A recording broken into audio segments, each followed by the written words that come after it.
Halo semuanya, selamat datang pada video kami dari video kelompok 2 yang akan mempresentasikan hasil dari kerja kelompok kami, di mana hasil kerja kelompok ini merupakan final project dari Laboratorium Oleokimia 2. Kami mengambil judul penentuan viskositas. Di sini ada rekan saya.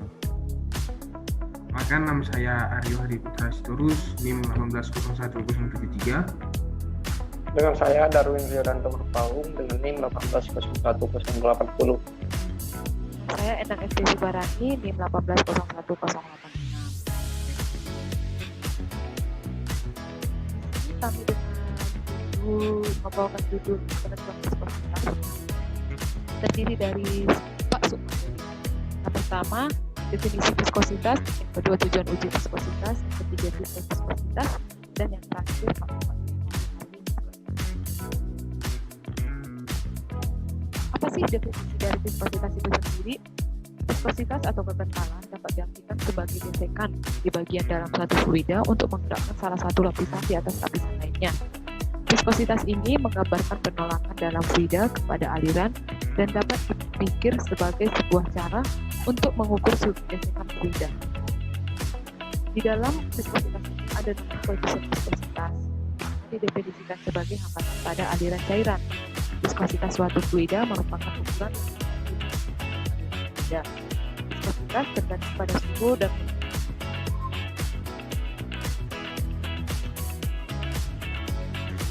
alat untuk mengetahui fluida ini. Selanjutnya, secara sistematis kita menggunakan untuk menggerakkan fluida. Di mana diri F sama dengan V sama dengan gaya untuk menggerakkan lapisan fluida dengan simbol N. V sama dengan kecepatan fluida atau meter per sekon, dan N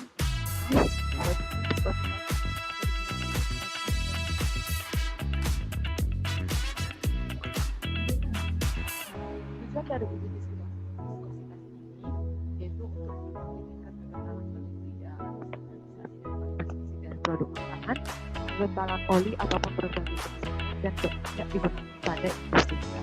Misalkan kita ingin menstandarisasi dari kualitas suatu produk ataupun perbandingan standar ini, misalkan pada contohnya itu susu, produk susu, sirup ataupun berhubungan dengan kekentalan gitu. Jadi ada produk itu yang memang harus standarnya itu uji viskositas itu harus diuji kekentalan, termasuk dalam banyak digunakan pada oli-oli yang digunakan untuk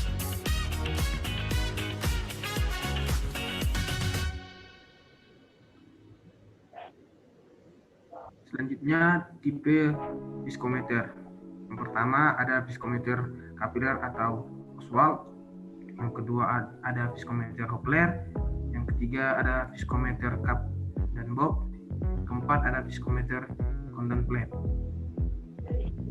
Termasuk yang pertama viskometer kapiler atau Oswald.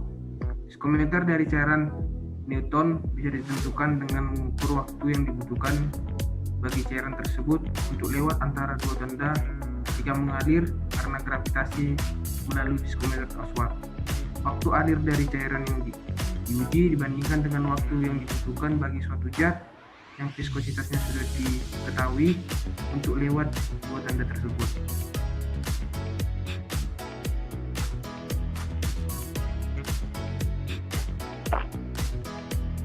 Kedua ada viskometer Hopler. Berdasarkan hukum Stokes, pada kecepatan bola maksimum terjadi keseimbangan sehingga gaya gesek, gaya berat, gaya Archimedes. Prinsip kerjanya adalah menggelindingkan bola melalui tabung gelas yang berisi zat cair yang diselidiki. Kecepatan jatuhnya bola merupakan fungsi dari harga reciproc simple.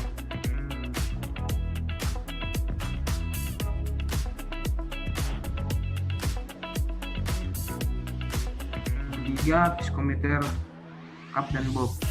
Prinsip kerjanya, sampel digeser dalam ruang antara dinding luar box dan dinding dalam dari cup di mana Bob masuk persis di tengah-tengah. Kelemahan psikometer ini adalah terjadinya aliran sumbat yang disebabkan geseran yang terkiri di sepanjang keliling bagian tube sehingga menyebabkan penurunan konsentrasi. Penurunan konsentrasi ini menyebabkan bagian tengah jet yang ditekan keluar memadat. Hal ini disebut aliran sumbat.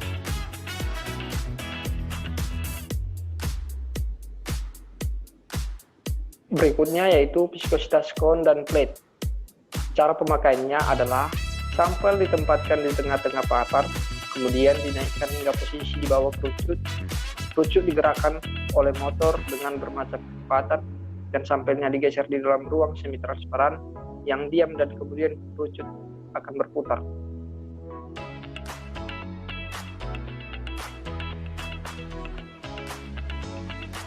Selanjutnya, faktor-faktor yang dapat mempengaruhi nilai viskositas yang pertama adalah suhu.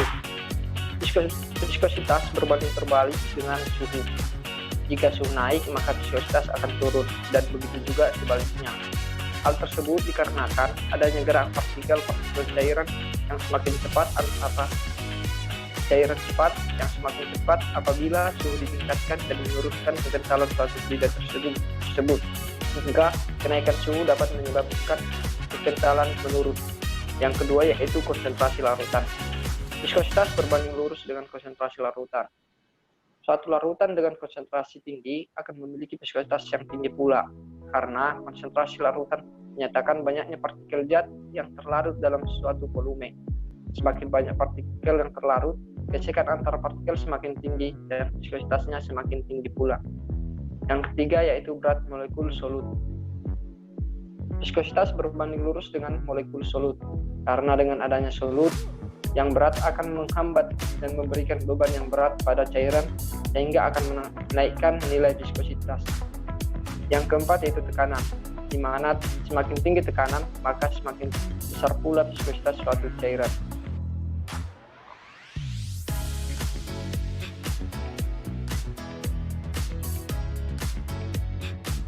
Baiklah, demikian hasil presentasi dari kami kelompok 2. Jika ada tutur kata yang kurang tepat pada tempatnya, kami minta maaf. Terima kasih. Nah, sekian dari hasil kerja kelompok kami, kurang lebihnya kami meminta maaf. Kami juga menerima saran untuk mengembangkan lebih baik dari materi-materi yang kami berikan untuk pada penonton ataupun viewers yang menjadi menonton video. Mau mengucapkan terima kasih dan sampai jumpa.